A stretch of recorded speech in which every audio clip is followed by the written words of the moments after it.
It was another big win on Saturday night. Now it's time to start Big Ten play against the Illini of Illinois. We recap the win, chat with Mitch Sherman from The Athletic, and look forward to the 400th sellout, and of course talk some recruiting. It's all coming up next on Big Red Wrap-Up.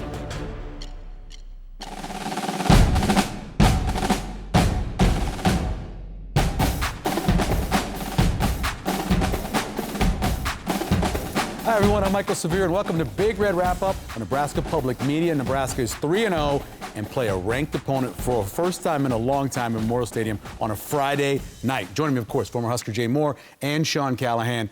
Look, man, we know high school's Friday night, right? But this has the chance to be one of the most electric atmospheres with all the stuff happening leading up to this game. Yeah, I totally agree. I get it. I understand. I love playing, Friday night football games, but this is a unique time unique matchup. Top 25 matchup with Illinois coming in here on Friday, 400 sellout night game. We've seen the fans have been fantastic. These last two night games have been electric, even with an FCS team in Northern Iowa coming in here. I mean, the noise was off the charts. Yeah. And I expect that same result. They got to bring it. They got to bring it on Friday night to drown out the Illinois play calls and make a mark in this game. The way I described that win over Northern Iowa was it was workmanlike. They went to work. They got their job done, and they went out there without any injuries and took care of business. Yeah, they've managed the snap counts, particularly on guys like Nash Hutmacher. They've not really extended those guys and forced them to play a lot. And Northern Iowa had some success, but Nebraska was lined up schematically where they were giving them some looks. And Northern Iowa executed, and they were getting 4, 5, 6 yard runs. But the bottom line is they had 3 points. You can nitpick and criticize, but Nebraska played probably a B-level performance. They didn't have their best game of the year by any means, and they still won 34-3. And when you have a quarterback on the other end that can go 75 yards, 80 yards, 21 points, first 3 possessions, I like your chances in a half of football that only has 4 possessions. Right, but it scares you a little bit when you're going against a big back like Fagan this week, or looking down the road with some of those backs you'll go against, and quarterbacks too. Yeah, I mean, I understand schematically what we're doing. There was a lot of guys playing, a lot of different faces. Northern Iowa came out and punched them in the mouth a little bit. That's what I noticed. And I did not like to see that. But Northern Iowa is a big physical football team. I haven't seen a lot of them come in this game. I mean, their offensive linemen, are big, probably one of the biggest offensive linemen we've faced in the 3 games. Wide receivers, big and physical. Running backs, big and physical. Quarterback was mobile, was able to put them on those big wide receiver bodies. But we hung in there. We made some plays. The key players stepped up, made some plays. But overall, it was, I wouldn't say concerning, but it was just a little bit surprising to see them kind of come in here and run the ball. But it didn't help. Nebraska did score so quickly on offense. Mm-hmm. And they obviously came with the game plan to say, we are snapping this thing with 1 to 2 seconds on the clock. And it caught them a few times. They had to call timeouts. But, I think this game's such a lose-lose, in my opinion. You win 52-3. People like, big deal, it's Northern Iowa. Yeah. But you struggle at times. People are like, oh my gosh, you struggle against Northern Iowa. You take care of business, you learn from your mistakes, you move on, you get ready for Big Ten play. You mentioned about Dylan Raiola and his efficiency. What's the thing that stands out most to you through these first 3 games? With him, it's the management of the offense. He's been able to call and make checks. His deep ball is always there. If he misses, it's still there. It's in the area where it needs to be. Even his 1 interception, it was a 50-50 ball where the receiver had it and got it taken out of his hands. So the lack of turnovers that we've seen through 3 games, you think about a year ago, there were 7 quarterback turnovers in the first 2 games alone. Yeah. We've seen 1 fumble from Dante Dowdell and then 1 kind of fluky interception against Northern Iowa. So the management of what Dylan Raiola has been able to do, when you have a defense like Nebraska, this team can go pretty far if they continue to take care of the football at this level. No doubt about that. There's lots to cover tonight, and we can't do it without you. We have our phones standing by. They will work this week. I'm sure they will.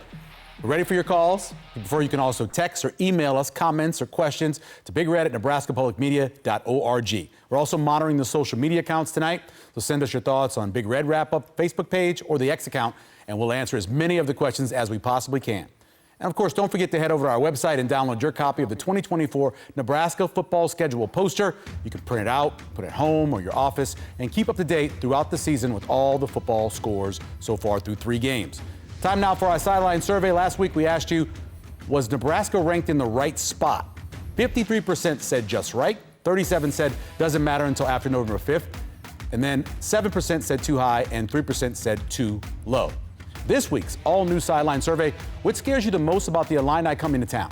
The kind of dual threat quarterback, their big receivers, the power running game, or nothing? So far, 39% say dual threat quarterback. Now, Altmaier's not exactly a dual threat quarterback, but like Mordecai last year against Wisconsin, he can get you a quick first down. He can get away from some pressure, and on a 3rd and 4, get that first down and keep driving. Yeah, I think having control of your rush lanes is important. Yeah. Nebraska has done that so far through the first 3 games, for the most part. Now, we haven't seen anyone really try to tuck it around. I think Northern Iowa's quarterback was probably the most elusive we've seen. He led them in rushing. Right. We've seen through 3 games. Shedeur was obviously not going to try to run it. Yeah. UTEP, they were just the tempo and everything. He wasn't going to try to run it as well. So, control. You want to be violent and fast, but you got to be under control and have contain when it needs to be contained.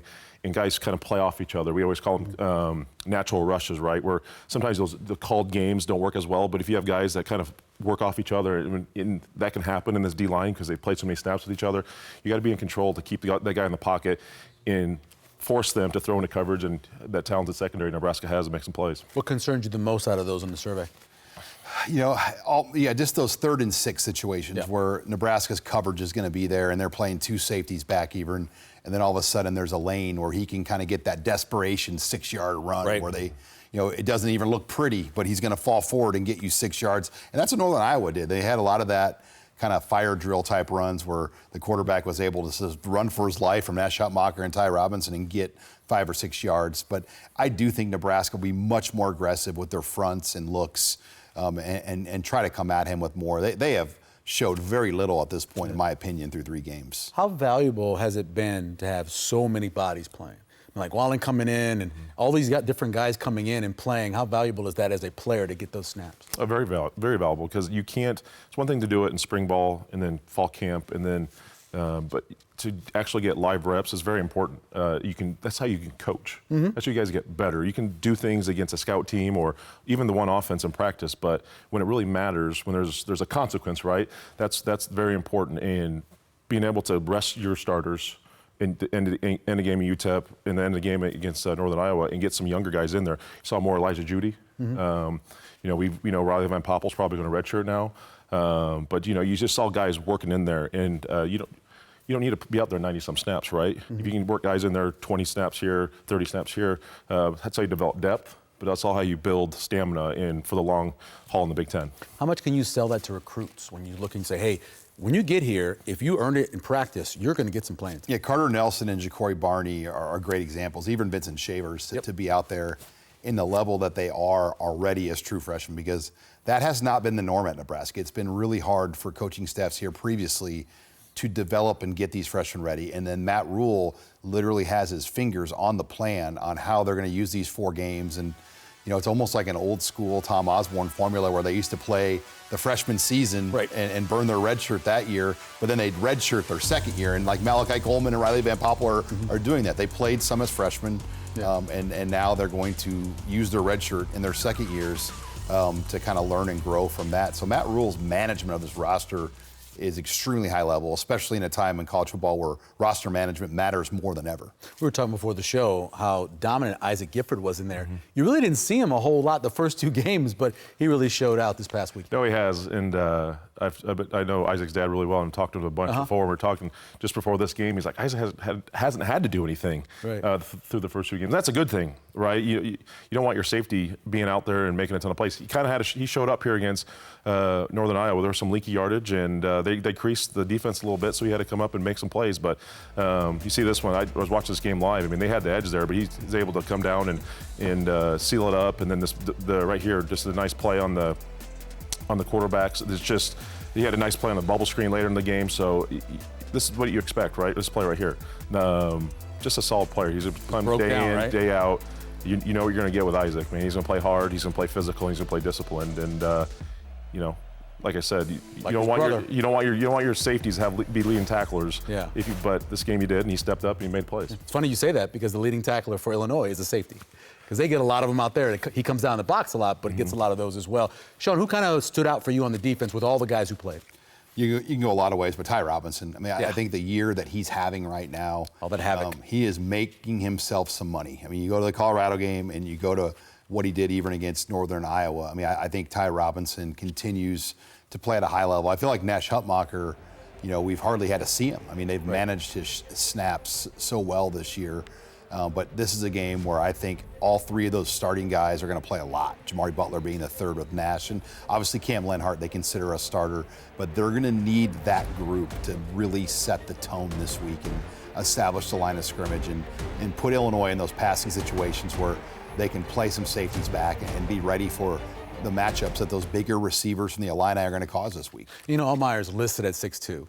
If he's 6'2", I'm 6'9". But get your hands up, right? Yep. In the pass lanes. You can do that. Nebraska's D-line they're tall and rangy and long. Definitely, if you can't get there, the biggest thing, especially in the quick game, is just you got to, defeat the cut block. If there's going to be a cut block, get those hands up and get in the passing lanes if you can. And the linebackers the same as well, being in coverage or whatever, just get those hands up somehow, some way. Because I have a feeling you're going to see a lot of quicker throws early in the game to get the ball in hands. I don't know if Illinois' offensive line, especially center to guard each side, can handle Nash and Ty one-on-one. You mentioned Ty Robinson making some money. Tommy Hill's got a chance to make some money again going against a top wide receiver. Think about this. Nebraska has not had a first-round draft pick since they've joined the Big Ten Conference. Right. Prince Mulkemeyer was their last, and that was their last year as a Big 12 member. So Tommy Hill has the best chance since the Huskers have been in the Big Ten to be a first-round pick. And you follow, they haven't had anybody even really close to being, Cam Jurgens and some of those guys, Cam Taylor-Britt, were good players. But if Tommy Hill continues to play at the level he did, and the job he did on Travis Hunter, only to hold him to 12 yards after catch was an unbelievable job on the back end. But Tommy Hill in this game is going to be big. You got to wonder about Malcolm Hartzog. Are they going to go after him a lot? Marquise Buford. Those to me are the targets that Illinois is going to probably try to find some matchups and see what they can do. Two of the highest draft picks left here. Wando Robinson, right? and then Luke McCaffrey. First rounder. Second round pick. So that's two of the highest drafted, but they left Nebraska. They don't count. Let's get to the highlights now and look at what happened on Saturday night. It was a fun night, and one of the best parts of it is when you watch Dylan Raiola, he's always doing something to get the crowd hyped. He's always a leader. Shook the hands of all the guys who were in the flyover. He's just a really good kid. And he's a pretty good quarterback, too. Right at the beginning, getting the ball to Thomas Fidone. Now, only 2 receptions from tight to the tight ends. Does that surprise you a little bit? Yeah, a little bit for me because they're such big bodies and big weapons. And again, with this offense, you got to pick your poison. You got to take some of these matchups away, and they might have been taking away the tight ends. And you can maybe count this because Carter Nelson, obviously, I think is going to grow into a tight end. He gets back-to-back catches. From what I understand, our guest next week, Steve Sipple, was going crazy in the press box. We had a control Sip. He was very excited about Carter Nelson getting his catches. Led the team in receptions with 4. This is a nice move, one-on-one. Little choice route. Yep. They call it an angle route. Jerk route. It's depending on what offense, West Coast style, whatever. But that's just nice fluid. From a big, true freshman wide receiver, it's fun to watch. 7 targets, and he has 7 catches in two games of action. Yeah, he's a big target. Yeah, I love that as a quarterback. And here's some of the things that Northern Iowa did really well. Getting the ball out to the running backs, and then when they did have runs, establishing the first hit. That's an extra 4. That's an extra 5 yards. That's leaky yardage right there. That drives the defensive coordinator crazy, I know. Yeah, it's just a little surprising, right? But they did a good job moving the pocket. Nebraska's defense kind of overflowed at times, almost a little too aggressive, but they had a good game plan coming in and to get ready for them. Good job for Buford right there on that fade to the corner. Holds Northern Iowa to a field goal, 7-3, 31-yard field goal for them. To staying in the first quarter action, Ramir Johnson, I think out of 10 plays he was in, 7 of them were pass kind of plays. And Mark Farley said after the game that they weren't as worried about Raiola. They thought the running backs of Nebraska caused them the most problems in those one-on-one passing situations, and Emmett Johnson as well later in the game. That was Raiola getting the run just on first down, and then Nayor right there for the touchdown. He's a big body. If I'm starting to count down all the guys who are playmakers, he's in, I think, the top 3 guys you want to see touch the ball. No question, the size of these receivers causes problems, and I think it's been a quieter start for that group, but we've seen them make impact plays over the first 3 games. Dunn had a decent day. It's 11-25 for 117. There was Ty Robinson making a play, knocking the ball down on a 4th down there. And then something about the way Raiola moves in the pocket, that was just easy. Yeah, we'll break down this play in the huddle, but yeah, just having a free rusher coming off the edge with his back turned to him and is able to elude and finding Jalen Lloyd on the post route and finding him in this back-to-back plays here with similar formations with ball into the boundary. A nice little toss play to Barney, taking a hard hit there as it goes across the goal line. I mentioned Nair's in that top 3. Barney's 3 or 4 in terms of the playmakers you want to see touch the ball. Yeah, the way they've got him going, he's going to be a weapon, and you have to account for him. And it'll be interesting in the Big Ten how defensive coordinators start to account for him when he's in the game. 4th down play there, done, ball hits him. Whatever happened here, I don't know if maybe it was the sound from the crowd or somebody made some noise, but the center snapped it before he was ready for it. Ball hits him kind of in the stomach there, and, well, a little bit lower than the stomach, but still, he had a chance to catch it. Yeah, definitely wasn't ready for it. Looking kind of in the coverage. Yeah, definitely with that. And then then Dylan Raiola continued to have a good day, just dumping it off to his running back. We mentioned this earlier. Every time Rahmir Johnson touches the ball, something good happens. Yeah, Nebraska and these short passes under Raiola, they're nearly perfect. I mean, he's about 98% on these throws, where anything under 10 yards. He has given Nebraska a true weapon with this part of his game. This is one of the few throws that wasn't accurate. It was behind him on the 4th down. He's only got 3 turnover-worthy plays so far in the season, basically 1 a game. He's been doing it really well. They come out, first drive, Northern Iowa's moving the ball, but it gets stopped. 2nd interception by Herzog on the season. Returns it for 15 yards, getting Nebraska's drive going. And here's Dante Dowdell showing some speed. A little counter play, nice little action, bounces it out. Just like to see him turn on the jet. Maybe, could have turned it up a little more, but hey, we'll take it. That was 38 there, and then good pressure there by Northern Iowa, forcing the field goal. And this is what Nebraska needs, right? They need to show that this battery's working. They get the snap, the hold, and Tristan Alvano knocks it through from 31 yards. Get him some confidence. Confidence is huge. Yes, they got 2 good kicks in this game, and they were short, but they needed to kind of just get some momentum in the kicking game. And he's still perfect on extra points, too. That was 24-3. That's what that made it. And then you come back. Again, physicality. That was the Harburg drive, right? Heinrich Harburg getting some plays. Yeah, got a choice out of the backfield and gets a carry. And Brother tries to keep it again. Couldn't outsmart the NIU defender, but another field goal to gain some more confidence for Alvano. 21-yarder right there to make it 27-3. And then Emmett Johnson puts it away. The nice run, 36 yards. He's kind of the closer now, isn't he? Yeah, I think he's earned some more playing time. We actually heard from Emmett today at the press conference. He was the only running back that they brought up. I would expect we're going to see Emmett. It's a matter of how they manage him and Rahmir. I think we know Dowdell's role, what that is, but Emmett Johnson, I think, has put himself in a position that we'll see him in this game. That meant a lot to the defense to stop them from getting that touchdown at the end of the game. Looking at the final stats, 423 yards for Nebraska, 301 yards for Northern Iowa. They did move the ball a little bit, and I mentioned about 180 of them are after contact, something I know the coaches are worried about, and I know something that they want to make sure that that's not happening again next week, especially against a team like Illinois on Friday night. Let's go to our players of the game. First off, we got honorable mention, Herzog with the interception, which of course was a big play. And then our players of the game we go to now. And of course, here's the interception. This is a good job just being in the right place, right? Because this is a missed throw. And it was. He overthrew him, and that wide receiver saw I think, Buford there. Saw Buford coming, and he kind of let up a little bit. But, yeah, you still got to make the play and catch it. Oh, yeah. You're looking ahead for the hit. I understand how that is. Nobody wants to get hit, especially at that point in the game. And then, of course, Dylan Raiola with another good game, getting the offensive player of the week. And then we mentioned earlier Isaac Gifford and what kind of game he had. Do you think Isaac, I know he's a little undersized, maybe a tweener, but NFL play like his brother? Yeah, he could. I think there's spots. I think where Isaac he'll definitely get a chance, and where he can definitely make a career is on the special teams. You own it all. I mean, he could even learn how to long snap, and he could play for a long time. You could find some spots there in some defenses where you've a rover spot or some guys in a nickel spot. You come down and NFL, because you got to be able to cover, which he can. But you also got to come down and fill the hole and be physical, which obviously we know he can with 10 tackles in this game, and we've seen him do it many, many times before. But he's elite. It's the story you want to see, right? Coming in, guy comes in, maybe the highest recruited guy or whatever, but develops into, by the time he leaves as a senior, he's a pretty much complete player. I mean, he essentially came in as a gray shirt. He had a walk-on for the beginning, and then right away he was put on scholarship. But he's one of the most athletic guys. I still remember him as a basketball player. He played high-level AAU he could get up and block shots with the best of them. His vertical and explosiveness is as high as anybody on this team. He's a guy on pro day. I'll be really in the combine how he'll test, because I think he will test out at a high level. I remember Barrett Ruud saying it's an indictment on him for not getting him a scholarship after he saw him play. Time now to dive into the playbook. Once again this season, we go into the huddle with Jay Moore.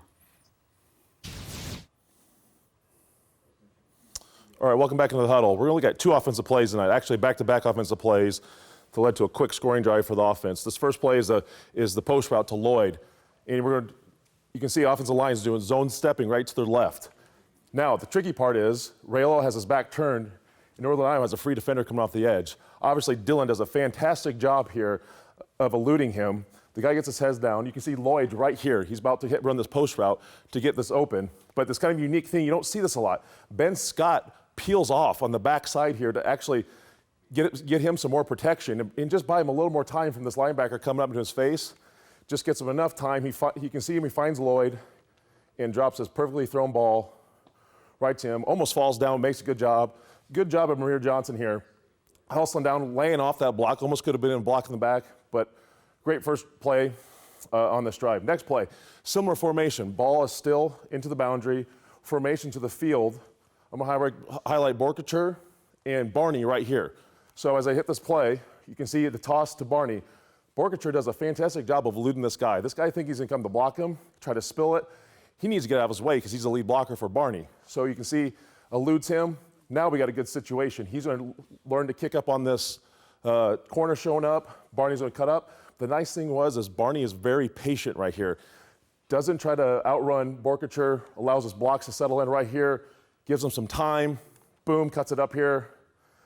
Finishes, takes a big hit. He's taken a lot of big hits. But nice 2 back-to-back plays there under some explosive scoring drive by the Big Red offense. NFL especially, I can't imagine. Of course, this week is a huge game, one of the milestones games. 400 sellout. There have been some big ones before, 200 Colorado, 300 Louisiana Lafayette. Lost to Missouri right there, the first one back in 1962. Defeated Utah State. And then you had defeated Penn State. Defeated Colorado. That was a huge one, right, Sean? Were you at that? Yeah, I was at that game. I was a young junior high student at that game. I sat in the student section, but I'll never forget College Game Day in Lincoln, 2-3 game. Nebraska beats a Colorado team with Brooke Behringer under center. One of the all-time great moments in Memorial Stadium. And then Louisiana Lafayette wasn't a great game, 55-0. And I think if I remember correctly, 250 was Arkansas State. That just stays in my head for some reason. I think I was at that game. But a lot of great ones. We had to break now. When we come back, we'll talk to Mitch Sherman from The Athletic.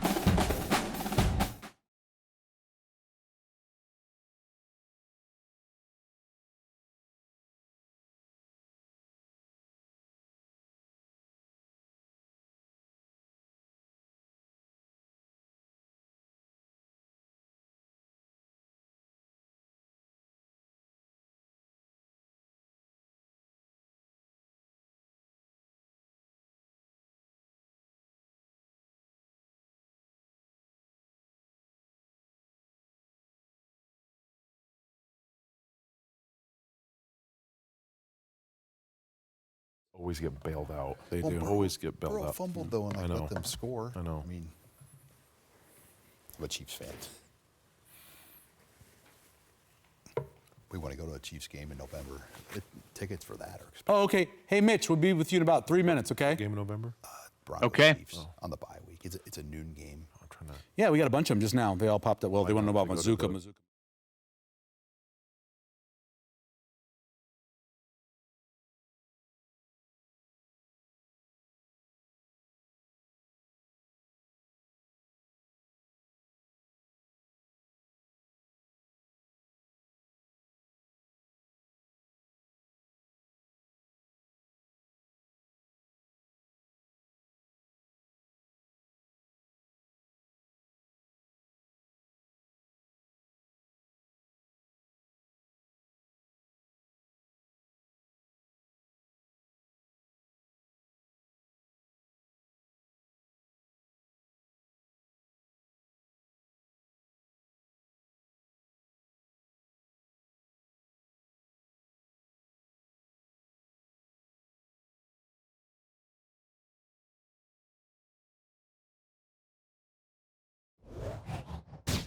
going out of there since. Yeah, I mean, I told him to leave, so he didn't trust me too much. I said, you should go get some money, I just think the world of him. Honestly, I just think the absolute world of him. Guys like Ty Robinson are why guys like me coach, just that daily interaction, the daily relationship. And the great thing about Ty is he lets me be me. I'm sarcastic and snarky out there on the field. I'm taking shots and da-da-da. And, like, guys like Bear and him, like, I teased Bear the whole week against Colorado that, we weren't going to need him that week because it wasn't a run game. It was going to be a pass rush game. He got a sack, and he's, like, yelling at me from the field. Like, that's why I do this. I don't do it for any other reason. I love watching those guys. And so Ty's bringing that group along, too. Ty's bringing that group along. And what I love is when they leave, their legacy will be here. And Ty talks a lot about the guys who were here before him. You got the playmakers on the outside, right? So those guys are going up and getting footballs. You see they do a great job of keeping it balanced when they know when they want to run the ball, what looks they're running the ball into, and then doing a lot of different things. I mean, RPOs are getting him out, movement pass wise. I mean, he's playing with a guy. He's playing with a lot of confidence right now, and he's not really panicked. He kind of goes out there and he sees and he's operating at a high level. So he'll be a challenge to deal with. I think we just talk about it. I think it's something that you have to experience. I don't think really any words I could give him would have you prepared for what it's going to feel like to go, play a Big Ten game and then play a stretch of Big Ten games. So I think that's just a layer of development that we're going to have to go through with all those freshmen, in the coming weeks. Never gets old walking in that stadium when it's sold out, and I know we're going to need them extra this game, so I know they'll show out. What was your first game you went to? I don't remember who they played, but I was a little baby, and I just remember after the game rolling around in the end zone. That's all I really remember. All right, welcome back to the show. We are pleased to be joined by Mitch Sherman from The Athletic. Appreciate it, Mitch. Hey, great to be with you guys. How's everybody doing? Everybody's good. How many of these historic ones have you been to, like 300, 200, 250? How many have you been to? Well, I definitely remember 200. I'm sure I was at 300. Don't have as much memories of the Louisiana Lafayette game, 55-0. Thanks for the graphic that you showed a few minutes ago. 200 was absolutely one of the more memorable games at Memorial Stadium. And Sean, I'm afraid Jay also would make me feel very old if you guys talk about where you were at and what you were doing on that day. I was in college and was a 19-year-old. Watching that one from the press box. So that was an awesome event to be at. 2 versus 3, Nebraska en route to Tom Osborne's first national championship. I just did a story about that on the week of the Colorado game about the, of course, 30-year reunion of that '94 team, and got to visit with Joe Wilkes and Troy Dumas and some of those guys who played in that game. That was a treat. But for me, that's the most memorable of those milestone sellouts. Mitch, when you think about the history of Nebraska football, how important is this streak as it now hits 400? And is it important in your eyes that it just keeps continuing? Because obviously it's getting harder and harder for every school in the country to sell out at the level Nebraska's been able to do in these last 60-plus years. Yeah, that's an interesting question. I mean, I think on some level it's hugely important because it's the connection that Nebraska has, the deepest connection that it has to the storied history of the past 60 years, and so many of the traditions and streaks have gone by the wayside in recent years, and that's one that just ties Nebraska to the Devaney era. And I know it means a lot to the fans, and if it means a lot to the fans, then I think it's important for Nebraska to do whatever is necessary within reason. I mean, you can't make a mockery out of it if there's only 50,000 seats sold someday in the stadium. The streak is going to have to end, but the direction that things are going right now, clearly Nebraska has weathered a difficult time and has made it through, with some changes, with some modifications to the way that the streak has continued. But the fact of the matter remains that every ticket to every game has been sold, no matter how it's worked out, and they've had opportunities for young fans to have tickets that were donated to them. And some see that as an asterisk that's on the streak. Look, the reason that the streak is important is because it shows that treasured relationship that Nebraska football has with its fan base. And whether some tickets went to underprivileged kids or they were all in the hands of high dollar donors and season ticket holders, At the end of the day, it doesn't really matter. The tickets have been sold, and the stadium has been, for the most part, full for all of these years. And it's symbolic more than anything else. And I think it's important that it continues for as long as is reasonably possible. Mitch, now that non-conference is over, Rule kind of talked about being preseason, but we've kind of seen some things with the defense, things with the offense, special teams.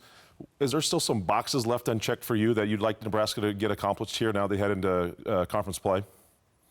Sure, always, Jay. I mean, it's hard to think, even in the greatest Nebraska seasons, after 3 games, that all the boxes had been checked. You know, I see so much in Dylan Raiola, and he's been fantastic, in the first quarterback in Nebraska history to go 3 straight 70% completion games since Jeff Quinn in 1980, which is an incredible stat when you consider that these are obviously the first 3 appearances that he's ever had in a Nebraska uniform.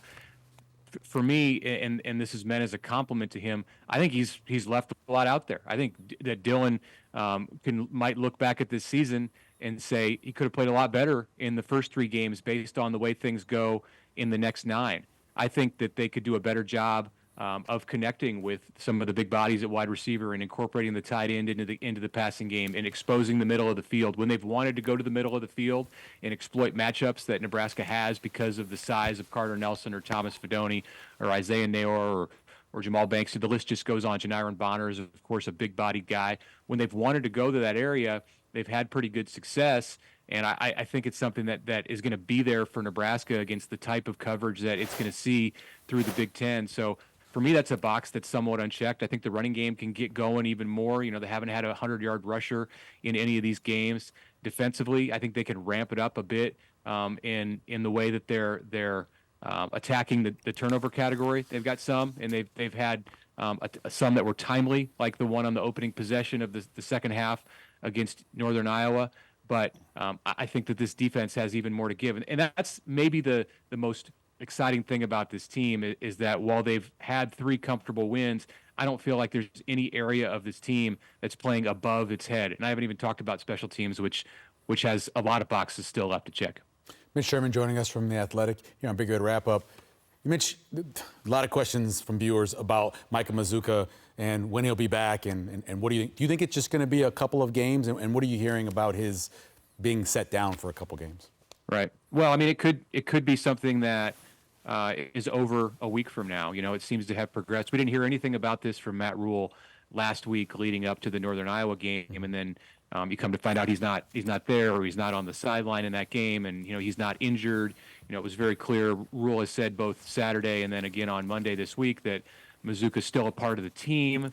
So it's not something that you hear when in a normal. This is some kind of an unusual situation. It seems to go back to the Colorado game because Rule was clear to say that Henry Lutovsky, the fill-in at the guard spot that Mazzccua had held down, that right guard spot, he played the fourth quarter against the Buffs. So, okay, whatever this is, it started then. It extended on through the Northern Iowa game. It's going to extend another week through Illinois.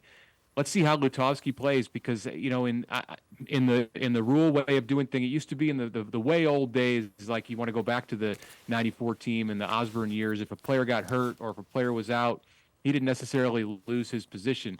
That's not the way things work in college football today. Look at what happened with Bly Hill when he got hurt in the spring game and he came back and, all of a sudden he's second or third on the depth chart. They went out and found another corner. They went and found Sire Wright. They moved Marquise Buford to corner. So what I mean by this is Micah Mazzccua is going to have to earn that spot back if he is in fact ready to go and play when Nebraska goes on the road next Saturday to Purdue. Hey, Mitch, when Dylan Raiola came here, I think we all had an expectation of what he was going to be. For you, how much has he overexceeded that, if he has?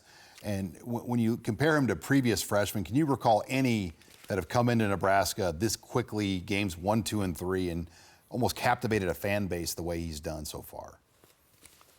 Adrian Martinez had a great start. And I'm just thinking about quarterbacks. Yeah. There have been very few as true freshmen. You might look at guys who played corner, like a Ralph Brown. I mean, they're Bobby Newcomb as a wingbacks in 1997. But quarterbacks it's a different conversation. So I would limit this to quarterbacks. It happens with Tommy Frazier when he took over midseason. Adrian Martinez was electric out of the gate. I think he captivated people, but they weren't winning games right then. And that's the big difference with Dylan is not only is he doing it and exceeding the expectations, so yes, to answer your question, he has exceeded my expectations, but he's also doing it and winning games comfortably to the point where he's not even having to play the entire game. Now, I think that changes when Nebraska gets into the Big Ten. The Huskers are going to need him to play 4 quarters just about all the time from here on out. But I would say the one area that he's really lived up and above what I thought is just his maturity. I mean, we knew he had a great arm. You know, Sean, we saw him in Memorial Stadium after his freshman year of high school, and there wasn't a whole lot of doubt even then that he was going to be a great quarterback for somebody someday. He had an NFL arm when he was 15 years old, which is remarkable to think about, but that's the reality of it. And he's refined that arm and worked on it and worked with professional level trainers and coaches outside of the college environment since that time, and it's made him more than ready from a physical standpoint, but his ability to be ready from like an emotional and a mental standpoint and a psychological standpoint, you know, these are the kind of things that Matt Rule talks about with his whole team and getting them ready to play in the Big Ten. Dylan is quite a ways beyond where I've seen a true freshman at the quarterback spot at Nebraska. Really, you know, you go around the nation and look at true freshman quarterbacks anywhere. It's so uncommon to see someone who is as mature and seemingly ready to handle college football as he has been through these first 3 games. Mitch, we appreciate it. We'll see you in the press box on Friday. Okay, thanks a lot, guys. Coming up next on the Rep Up, Sean will tell us about recruiting and if any of the commits can contribute like this year's freshman class. And we'll recap, of course, your favorite plays from last week.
Emmett Johnson, TD run for our top plays. That's number 3 on the list.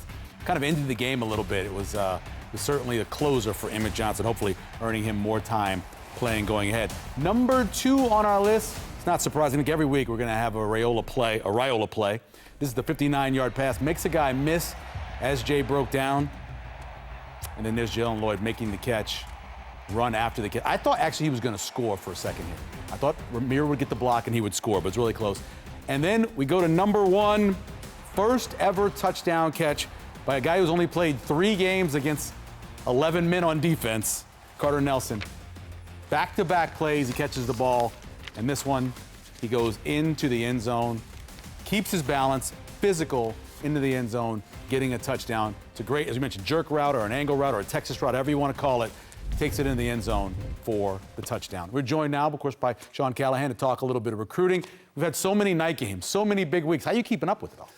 Sleep is limited, but it's been great. I mean, I think for Nebraska and the fan base, I can't really remember a stretch where they've had 3 in a row with this many recruiting visitors in. It's been perfect. I mean, and the weather's been great. And the winning. I mean, everything has lined up for Nebraska with the visitors they've been able to bring in and then having these night games. And then this Friday game, there's a lot of games locally on Thursday. Some of those players will come. It won't be a big list this week, but I think they're okay. I mean, and Matt Rule even went out on the road and caught some high school football, and they had coaches in Kansas City and St. Louis as well on Friday night, and they flew back in on Saturday morning. So they've done a very good job thus far. Talk to me about Matt Ludwig's visit. Yeah, Matt Ludwig out of Montana is the #1 player in the state of Montana, a 4-star level tight end athlete. He is first cousins to Vince Genatone, a current Husker linebacker. Athlete. So Vince's father and his mother are brother, sister, and they're very close family. So Nebraska is considered, I would say, the early team to beat for a top 200 level recruit in the class of 2026. He's got Michigan, he's got Georgia, he's got a lot of the major offers for tight ends in the country right now, but Nebraska's got a unique in with the family connections there in North Platte. Yeah, this part of the country, so many tight ends. Let's talk about our featured recruit. Yeah, featured recruit tonight, Isaiah Mosey. And I mentioned Kansas City. Isaiah's father, Jamar, was the longtime head coach of Lee Summit North. He left there in the spring to go to UCF before Matt Rule hired him to Lincoln. Isaiah followed his father to Nebraska, was a longtime Oregon Duck commit, arguably the best player in the city of Kansas City right now. In that area, one of the best, if not the best. So a high-level player.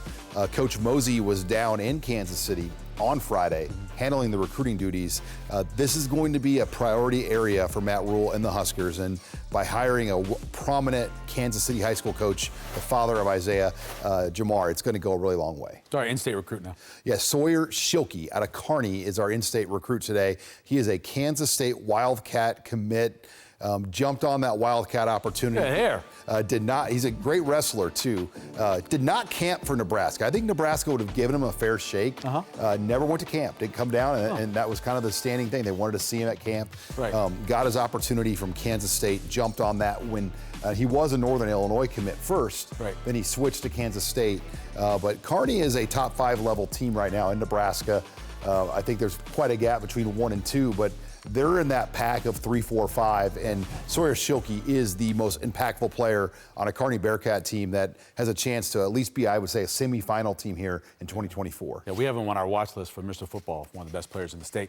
Thanks, Sean. We appreciate it. Let's get to our game day photo winner sent to us. Well, actually took it off of Facebook. What an amazing angle of Memorial Stadium. It looks incredible. Our T-shirt winner is Matt Pavlik from Saturday night's game. Congratulations to Matt. Please keep sending in your game day photos and pictures to win a free T-shirt. Pretty awesome, which you can get just sending in a picture. Yeah, that was a great photo. A lot of good photos have been taken in that stadium for many, many years. Yeah, that's probably one of the best. Yeah, no, it's going to be a fantastic setting Friday night for that 400th. Yeah. It'll be fun to see. You referenced it earlier. Let's talk freshmen. It's really hard nowadays with still having some of the people from COVID. You got 5th, 6th-year seniors to give freshmen some time, but Nebraska's making it happen. Yeah, theoretically, 2025 will be the last season of COVID players in college football. Theoretically, I mean, there's backdoors in to get other years of eligibility, but yeah, you look at Dylan Raiola and what he's done, Carter Nelson, Ja'Cory Barney, the big 3 on offense to get this kind of impact. It has been a while since we've seen 3 true freshmen show this kind of potential in one season.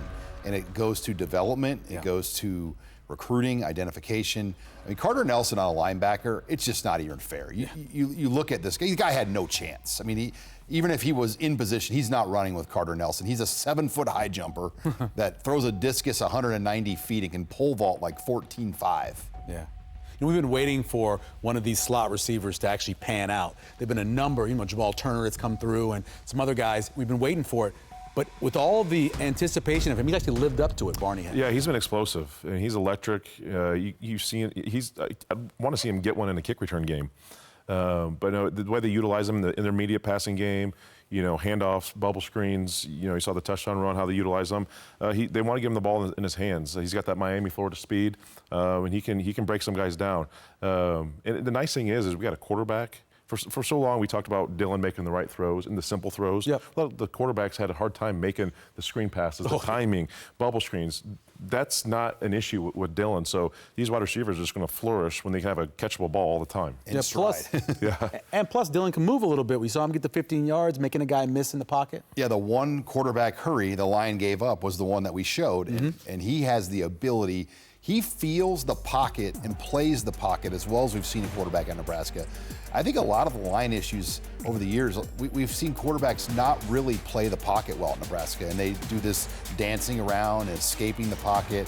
And then that leads to a lot of penalties, a lot of breakdowns, linemen get injured when you're running around at different angles. I mean, so I think Dylan understands how to stay in the pocket, which for young quarterbacks, that's hard to do because you have to have a lot of confidence to slide up there. But that's what you see on Sunday. Every quarterback on Sunday does what Dylan Raiola does, how they keep in that pocket and slide up. They climb that pocket.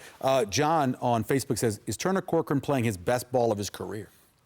I'd say the most consistent.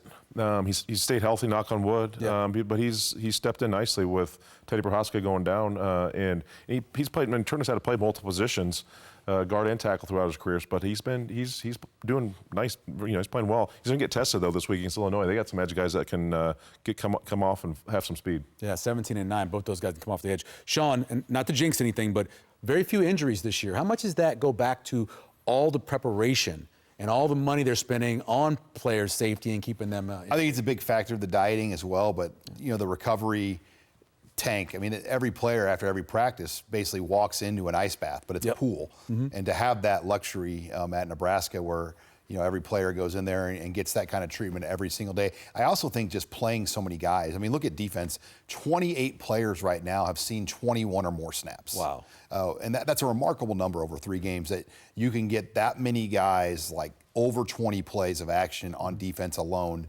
So give this staff credit. They have played a lot of, 107 guys played in the opener. I mean, I've never seen a number like that, especially in the modern era. I mean, maybe back in the day, but even back in the day, I don't know if they could have gotten 107 in games because how do you line up that many kids and get them doing the right things? I mean, that was impressive. I think the Pacific game, whatever year that was, they might have gotten that many. The 77-20 game. Yeah, I mean, they did the Syracuse, Minnesota. Let's talk about looking at Illinois. And we talked earlier about what you're worried about the most, and Altmaier getting out of the pocket, and obviously they can run the ball. What about their defense, what they can do to Nebraska? Yeah, they've always had a physical, fast defense. They got D linemen that come off the edge, that are violent, play with heavy hands, really good pass rushers. Just a couple years ago, they had one of the best defenses in the nation. Now those guys are all playing in the NFL, but they still have that mentality. They just play very, very, very violent, but they play downhill very quickly. You can exploit them in certain areas. But overall, I think you can get to run the football. I think with some edges, you can get them sucked up the field a little bit with some draw plays, get them some screens to slow them down. But I think you can run the football against this defense, and I'm excited to see them finally some backs. We've seen them kind of get some big runs here in the last week, but I think they can gash them up the middle on Friday night. I agree. I think you're right about they get out of their gaps too. They like to come upfield. Reminds me a little bit of what Colorado did trying to get up the field. How do you think Bielema's done so far? 2021 he took over? I think it's been a transition. Lovie Smith left in players there too. That's kind of the lost piece of the argument there. Look how many draft picks he inherited on that roster, and they've retooled what they do. I mean, you heard Marcus Satterfield say that today. They're no longer a straight man-to-man, where they were very aggressive because they had 4 guys in the secondary get drafted. That team that almost beat Michigan. I mean, that was a really good Illinois team that he had that came into Nebraska and beat the Huskers that year as well. But I think for him, they're probably in that 6 to 8 win mark every year. I mean, that's a realistic level for them. But 8 wins now is a good number in college football, and especially in the Big Ten Conference. And he's done a very good job, I think, of just stabilizing it. I think quarterback play has been their one problem. They've never really had a difference maker for whatever reason And I don't think they have the NIL resources to go out and just buy a QB. Right. And that's where a school like Nebraska or other programs have a significant advantage over Illinois. And a guy that's going to develop and be there for a while, like Altmaier has. Chad Papillion asked the question about holding stuff back during non-conference. Do you expect to see some things against Illinois that we haven't seen this year? Potentially, but I think you show, but also we've shown stuff to get teams to prepare. I mean, the packages with Harburg in there, that takes time, takes a defense. I could just see myself and there are defensive coordinators in meetings like, oh my gosh, we got to compare for Wildcat with Harburg, with Raiola still being in there. So it just takes 10 to 15 minutes just to give them the attention to take that time to game plan. Defensively, I think you might see a few more things. Nebraska hasn't blitzed hardly at all for 3 games. And they really hadn't had to. When you're that good up front and you can bring 3-4 guys, you can get home. You don't need to and shouldn't have to blitz. Offensively, it'll be interesting to see what else they do, but I don't know. I mean, each game will tell. We've seen a lot so far, but I think it's just going to be a game-by-game type of deal. Yeah, when Northern Iowa got in the red zone, they came after him. They're like, hey, wait a minute, hold on, what's going on You're here? not scoring. Yeah, you're not scoring. Steve wants to know about Maverick Noonan. Linebacker, defensive line, what are you hearing about him coming off the injury last year? Look, he suffered a brutal knee injury. Yeah. And for him, he had to sit out all of last year. He's got himself on the field now 2 games.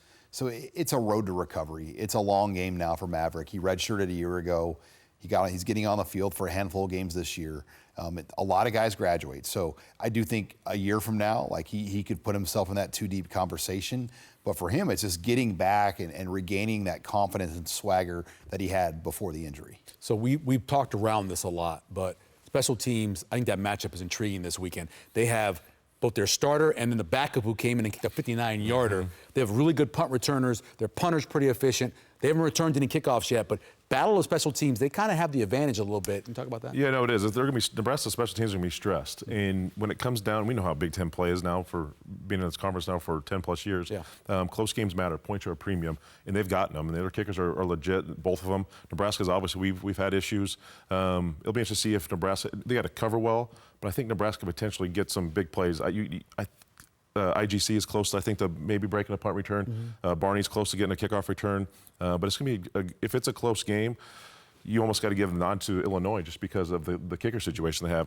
I don't know if Nebraska has enough trust in Alvano, even especially when you saw was it the first half they went for fourth down on a 42-yarder. I thought they should have went ahead and kicked it there to give Alvano some confidence. They went for it, didn't get it. Get some easy ones, kind of some chip-ins later in the game. But if this comes to a close one, Illinois has definitely got the edge with the kickers. I've asked you guys what worries you most about Illinois. We also asked the viewers. That's our survey question this week. We've already got 360 surveys sent back already, and it's the dual threat quarterback. It's the 38% saying dual. And he's not really a dual threat quarterback, but he will get out of the pocket and make plays for you, especially third and short. You don't want him getting the lane opening up and him running for it. So also 26% nothing. Confident people, 23% say power running game. That worries me a little bit, the leaky yardage, and then big receivers, 13%. Everyone always talks about dual threat. Every team in the country has problems with dual threat. Yeah, exactly. Like, when coaches say that, I'm like, no does. kidding. Yeah. The guy can run fast. Right, right. It's hard to get him. 11 on 11. That's why he's out there. Right. So. Nebraska will be interested to see. They spied a little bit last year, kind of a Bullock or a Bayer or whoever it might be, a Shavers step in there, just kind of let them sit around there and see if when he steps up in the pocket, go ahead and fill that thing up and go get him. I remember them doing that a little bit last year just to keep him kind of in that contained pocket. Got a couple questions about Daniel Kaline and where he is, and obviously he's going to redshirt. Think there's still a chance for him maybe to get in a game?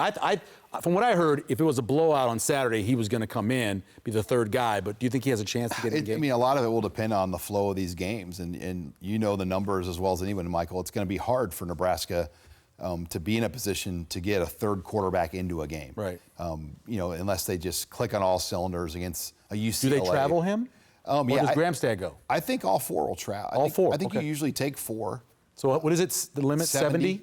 70-man, or 74. I think it's 74. 74, okay.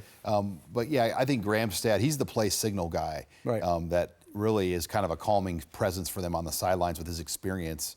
So he'll be there, and I would imagine Kaline will go as well, and then obviously Harburg and Raiola. We've talked a little bit about what they did with Raiola. You went to 4 different schools, right? And learned from a lot of different people in different systems. You see that maturity. It's not something, you don't see that from a 19-year-old, right? I mean, you were 19. I did not have that maturity when I was 19. He's 19 going on 38. Right. And he's twice his age. Just how he handles himself. Like I said, I've been to a couple practices. He introduced himself to me multiple times. You just don't, after practice over, you're trying to get off the field and go get your lift in or get cleaned up, go get a bite to eat, whatever you have to do. And he's staying out there, thanking people for coming to practice. And that's maturity, brought up right, been around a lot of good coaches, a lot of good mentors. Yeah. But you can see the calm, his demeanor. It just, nothing seems too big for him right now. But Friday will be a test, right? The competition is going to get geared up. So see if he still has that poise against some tougher competition. It wasn't on TV, I don't think, but we saw it when they had everybody out there from the flyover. He went over and shook everyone's hand, thanking them. That's maturity, and also he just raised right. Yeah, you just don't see a freshman have that kind of confidence and be able to back it up. Yeah. I mean, you might have a freshman that's cocky or confident. Yeah. But they can't. But he has the confidence, and he backs it up with his actions, his play on the field, everything. And he's been in this position since his freshman year of high school, where he's had this big spotlight. So I think he's learned how to live with it. Obviously, with his dad's background. I mean, Matthew Stafford's his godfather. So he's been around a lot of high-level, big-time athletes. He trains with Mahomes. Same trainers down in Kansas City and Fort Worth, Texas. So he's had this spotlight on him for a long time. Baby Mahomes. What's your burning question, Sean? My burning question, can Nebraska how will Raiola handle his stress? I think this is a game where Illinois will try to get him off kilter. How does he react to a little bit of ugly Big Ten football? Yeah, mine is, can the defense, even though they only gave up 3 points, but they got punched in the mouth a little bit, bounce back, have a little more attitude. You get Bayer back, obviously. Jamari Butler will be back. See them come out, be a little more physical, better tackling against Illinois on Friday night. Yeah, playing off what Jay said, exactly the same. That leaky yardage, they mentioned 180 yards. There were so many times where it should have been a 1 or 2 yards. It was 4 or 5 against Northern Iowa. You're doing that against a big back like Fagan, who weighs about 250 pounds. Plus, they've got Valentine's, a quick running back. You can't let that guy get through it either. And then the quarterback coming out as well. So you might make sure Altmaier isn't getting the extra yards. So stop the leaky yardage. That is a big key in this game, in my burning question. Don't forget to head to our website, our Facebook page, and click on the prediction. Jay, Sean, and I will tell you exactly what to expect on Friday night against the Illini. Kickoff is scheduled for 7 o'clock Central on Fox. That's Big Fox. And next Tuesday, be right here with reactions from the Illinois game on Big Red Wrap-Up. And then we'll look forward to more Big Ten action as the Huskers hit the road and go to Purdue for their first road game. We'll be live on World and Facebook Live and YouTube at 7 p.m. And then you can watch the re-air at 10 p.m. on Nebraska Public Media, and of course, watch us on Thursday night as well. Special thanks to Mitch Sherman, Jay Moore, Sean Callahan. I'm Michael Severe. We'll see you next week on Big Red Wrap-Up.